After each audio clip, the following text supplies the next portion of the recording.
MIF TV. Televízia, ktorá je k vám najbližšie.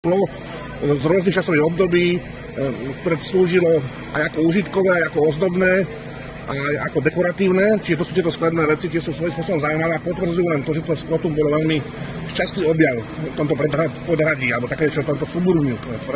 Ďalej tu keramika od stredoveku od toho 16. storočia do 20. storočia. Potom je tu zvyšok kovovej gule do dela, to je asi toto. To je zvyšok gule do dela kovovej. Potom, čo je taká pikoška, je tu vlastne hlava jazveca. Mláďata, to je toto. Ďalšia, čo je zaujímavá, tu je opracovaný kosterný podmet obdobia novoveku, ale tie nálezy sú zaostávajú za tou architektúrou, ktorá sa tu nachádza. Tam je ďalšie podmienky o svetej knižnice, ale pravdepodobne skôr to. To je druhá a tretia už ste doplnili tam. To vyšetky sa smerom pozdĺž Jaroslavovej.